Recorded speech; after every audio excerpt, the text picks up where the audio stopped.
Ekonomi Indonesia berat jika sampai akhir tahun 2021 ini COVID belum tuntas. Yang salah satu strateginya hanyalah menggunakan himbauan dilarang mudik versus pulang kampung versus boleh wisata. Kok ribet bener sih membuat aturan atau kebijakan itu? Ambigu jadi artinya. Jadi banyak arti. Jadi multi tafsir. Atau kalau dibaca nggak jelas. Sebelum kita memberikan solusi di mana old mind selalu melihat terobosan, kita lihat apa yang old mind para pejabat yang sedang berkuasa mutlak saat ini lakukan untuk bangsa dan negara dalam melawan COVID. Fakta saat ini, BP POM menyetop sementara penelitian tahap 2 vaksin Nusantara. India mengembargo vaksin sehingga Indonesia bisa kehilangan 10 juta vaksin gratis. Masa sulit program vaksinasi di depan mata di Indonesia saat ini. Kesimpulannya, vaksin Nusantara nggak ada karena dihambat, vaksin luar negeri belum jelas karena permainan broker. Bagaimana sih bernegaranya? Seperti pada informasi sebelum ini, pejabat teras BP POM tegas mengatakan vaksin Nusantara harus melalui penelitian yang akurat. Lah,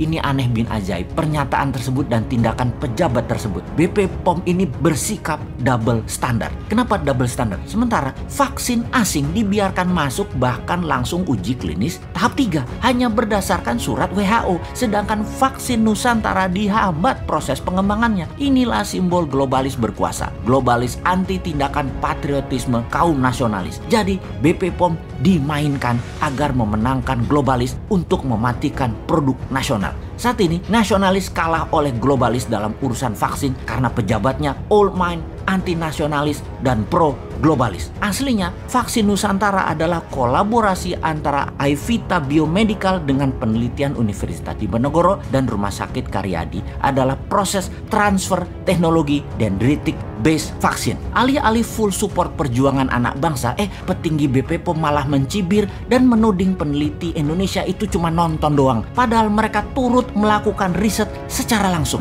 Vaksin Nusantara harus dihambat aja, itu otaknya BP POM. Juragan vaksin impor harus yang untung. Rakyat aslinya dirugikan kalau hal ini didiamkan. Jadi apa solusi new mind melihat ini semua yang old mind bermain dengan globalis dan ketidaktahuan pejabat teras pemerintahan? Sudah waktunya pejabat tinggi BP POM dipecat, diganti dengan figur yang mengutamakan keselamatan rakyat. Serta sesegera mungkin vaksin-vaksin lokal digandeng, dibimbing, dan dipercepat oleh BP POM. Selesai satu masalah. Lalu kita mendapatkan berita lain lagi bahwa tenaga kesehatan di Wisma Atlet dan banyak lagi tenaga medis di seluruh Indonesia belum mendapatkan tunjangan sejak Desember. Hal ini banyak membuat miris dan kita berpikir cara bernegara dalam perang melawan biological warfare kali ini memalukan. Atau mungkin bukan pemerintahnya, namun oknum di Departemen Kesehatan. Seorang wanita berinisial D bermain yang memaksa tenaga medis menaikkan surat bahwa mereka sudah menerima uang tunjangan padahal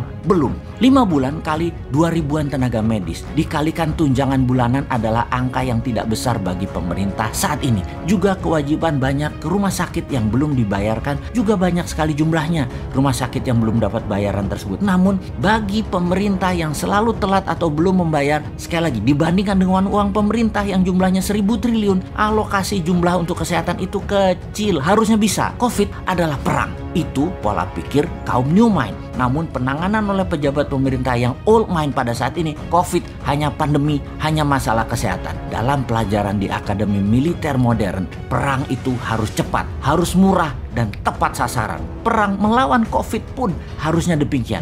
Cepat, murah, dan tepat sasaran. Cepat dan tepat sasaran adalah tenaga medis, pejuang terdepan perang melawan COVID. Kesejahteraannya diutamakan. Juga rumah sakit rujukan yang belum dibayarkan BPJS segera dibayarkan. Kalau tidak, ujung tombak ini tumpul dan perang melawan COVID tidak bisa selesai cepat dan tuntas. Nggak punya rupiah buat bayar tenaga medis. Cetak rupiah, underlay-nya pandemi COVID, alat kesehatan, dan vaksin lokal. Selesai masalah kedua. Gitu aja kok repot. Jangan sampai si Sontoloyo ini masuk gorong-gorong nih buat new mind gantiin old mind. Tempe bener sih lu pada.